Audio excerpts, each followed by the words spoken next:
السلام علیکم اللہ نبی بعد۔ جیسا کہ آپ حضرات جانتے ہیں، آپ طلباء اساتذہ کرام، کہ آج کا دن یوم آزادی کے نام سے منسوب ہے، اور یہ وہ دن ہے جس دن پاکستان کو ہندوستان اور پاکستان الگ ان کی بنیادیں رکھی گئی تھی، جس کا مقصد علیحدہ خطہ حاصل کرنے کا یہ تھا کہ ہم مسلمان اللہ اور اس کے رسول کے ماننے والے دین اسلام پر عمل کرتے ہوئے کسی قسم کی فسادی یا کسی دوسری تنظیم کا شکار نہ ہو، آزادی سے ہم اللہ تبارک و تعالیٰ کے دین پر عمل کر سکیں، نبی کریم صلی اللہ علیہ وسلم کی تعلیم پر مکمل عمل کر سکیں۔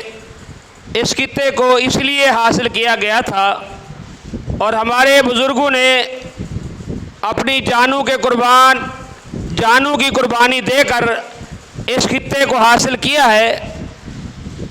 میں محترم شیخ عبدالوکیل ناصر صاحب سے گزارش کروں گا کہ وہ تشریف لائیں اور اس حوالے سے اس دن کی مناسبت سے ہماری رہنمائی فرمائیں۔ محترم شیخ عبدالوکیل ناصر صاحب حفظہ اللہ تعالی۔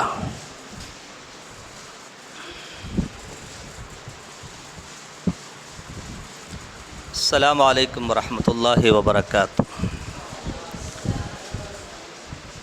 الحمدللہ رب العالمین والصلاة والسلام علی اشرف الانبیاء والمرسلین نبینا محمد وعلی آلہ وصحبہ اجمعین ومن تبعہم بإحسان الی یوم الدین، وبعد، اعوذ باللہ من الشیطان الرجیم۔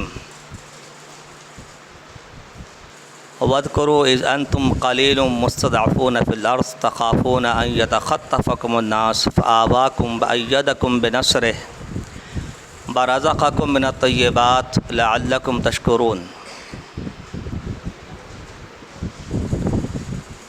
یوم آزادی کا دن اپنے وطن سے، اپنے ملک سے محبت کے اظہار کا دن ہے۔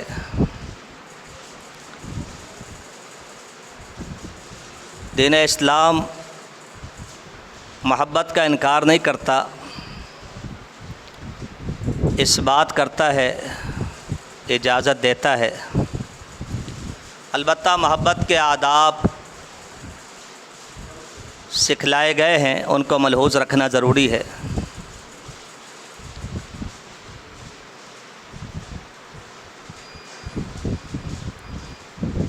ادب یہ ہے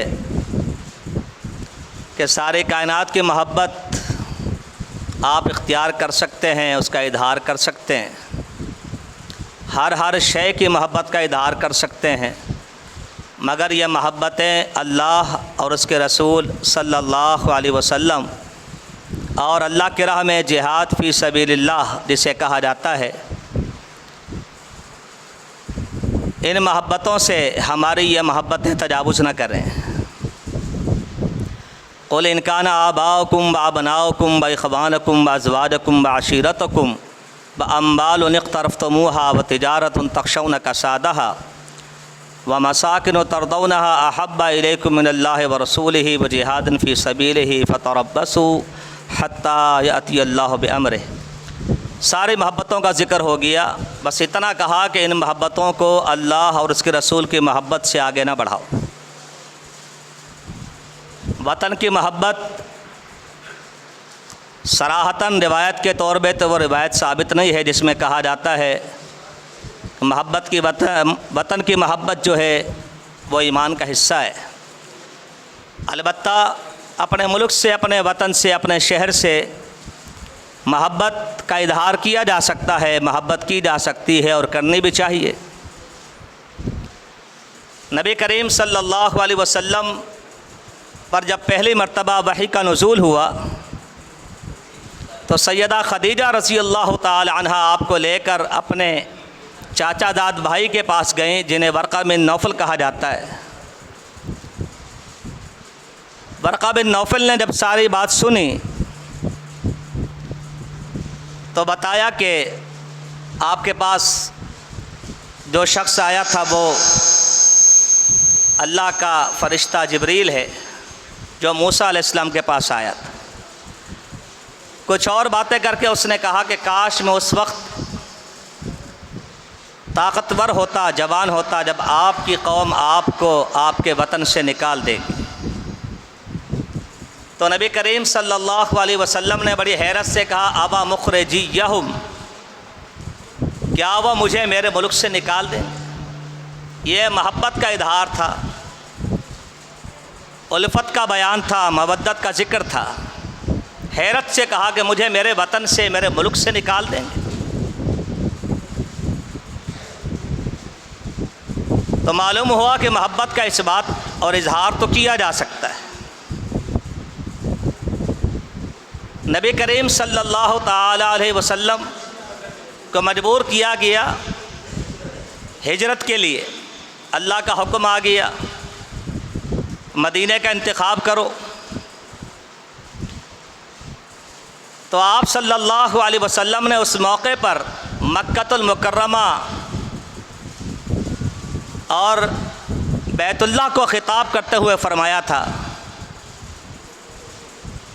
کہ تیرے جیسی کوئی جگہ نہیں، کوئی خطہ ارض، کوئی زمین ایسی ہے نہیں جو تیرے مقام کو پا لے۔ اگر لوگ مجھے یہاں سے نہ نکالتے تو میں کہیں اور جانا قطعاً گوارا نہ کرتا۔ یہ آپ نے محبت کا اس بات بھی کیا، اظہار بھی کیا۔ تو محبت کا اظہار و اس بات صحیح ہے۔ نبی کریم صلی اللہ علیہ وسلم کے سامنے تلی ہوئی یا بھونی ہوئی ذب پیش کی گئی، جسے ہم سانڈا یا گو سے تعبیر کرتے ہیں۔ صحیح مسلم میں آتا ہے آپ نے ہاتھ بڑھایا تو امہات المومنین میں سے کسی نے آپ کو بتا دیا کہ یہ ذب ہے، تو آپ صلی اللہ علیہ وسلم نے ہاتھ کھینچ لیا۔ خالد بن ولید رضی اللہ تعالیٰ عنہ نے پوچھا کیا یہ حرام ہے؟ آپ نے فرمایا کہ نہیں، وَلَكِنَّهُ لَمْ يَكُنْ بِأَرْضِ قَوْمِي، میں اس لیے نہیں کھاتا کہ یہ میرے قوم کی سرزمین میں پائی نہیں جاتی۔ آپ نے اپنی قوم اور اس کی سرزمین کا ذکر کیا، یہ محبت کا اظہار۔ فرمایا اس بنیاد پر میں اس کو نہیں کھاتا، مجھے اس سے کراہیت محسوس ہوتی۔ تو یہ کوئی شجرہ ممنوعہ نہیں ہے، محبت اور محبت کا اظہار و اثبات۔ نبی کریم صلی اللہ علیہ وسلم مدینہ پہنچے۔ مدینہ کو پہلے یثرب کہا جاتا تھا، وبائیں پھوٹتی تھی، بیماری کی آماج کا، صحابہ کرام بیمار ہو گئے، بخار نے آ لیا۔ سب سے زیادہ شدید بخار سیدنا ابوبکر صدیق رضی اللہ تعالیٰ عنہ اور سیدنا بلال رضی اللہ تعالیٰ عنہ کو چڑھا۔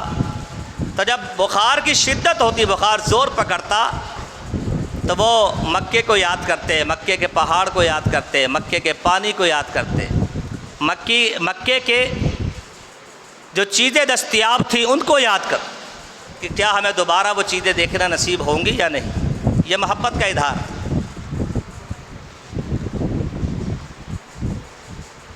نبی کریم صلی اللہ علیہ وسلم کو پتہ چلا تو آپ نے فرمایا اللہم حبب الینا المدینہ کحبنا مکہ او اشد، اللہ تو مدینے کو ہمارے دلوں میں محبوب تر بنا دے جتنا کہ تو نے مکے کو بنایا، بلکہ اس سے بھی زیادہ۔ مکہ محبوب تھا، مگر فرمایا اب میں دعا کرتا ہوں کہ مدینے کو مکے سے بھی زیادہ ہمارے دلوں میں محبوب بنا دے۔ پھر آپ نے وبا کے ٹالنے کے لیے دعا کی، اور شاید آپ کی دعا کا نتیجہ ہے کہ آج تک دوبارہ وبا مدینے میں کوئی وبا نہیں پھوٹی۔ تو محبت کا اظہار ہے، اس بات ہے اپنے وطن کے ساتھ، اپنے شہر کے ساتھ، اپنے علاقے کے ساتھ، اپنے وطن کی اشیاء کے ساتھ۔ آپ سفر سے واپس آتے، جب ہم مدینے کے در و دیوار پہ نظر پڑتی، اونٹنی پر ہوتے تو اس کی مہار چھوڑ دیتے تاکہ وہ رفتار بڑھا دے، اور اگر کسی اور سواری پر ہوتے اس کو ایڑ لگاتے، پیر سے ٹھوکر لگاتے تاکہ وہ تیز بھاگے۔ حدیث میں آتا ہے مدینے کی محبت میں آپ ایسا کرتے تھے۔ تو مکہ ہو یا مدینہ ہو، محبت کا اظہار جائز ہے۔ اسی طرح ہمارا وطن پاکستان جو لا الہ الا اللہ کی بنیاد پر حاصل کیا گیا، دو قومی نظریے کی بنیاد پر حاصل کیا گیا، اللہ کی توحید کی آبیاری کے لیے، توحید کے پرچم کو بلند کرنے کے لیے، اسلام کی ترجمانی کے لیے حاصل کیا گیا، اس سے محبت کا اظہار کیا جا سکتا ہے، اور ہم اسی کے اظہار کے لیے یہاں جمع ہوئے ہیں۔ جامعۃ الاحسان الاسلامیہ کے اساتذہ، طلبہ، مدیر الجامعہ کے کاوشوں سے اپنی خوشی کا، محبت کا اظہار کر رہے ہیں۔ اللہ سے دعا ہے کہ اللہ تعالی ہمارے اس وطن کو کما حق ہو، جس نام پر ہم نے اس کو حاصل کیا، اسی کے لیے اللہ تعالیٰ اسے منتخب فرمائے۔ یہاں اللہ تعالیٰ اسلام کا بول بالا فرمائے، اور اسلام کی آبیاری، ترجمانی، ترویج و اشاعت کے لیے اللہ مجھے اور آپ کو منتخب فرمائے۔ وما توفیقنا الا باللہ۔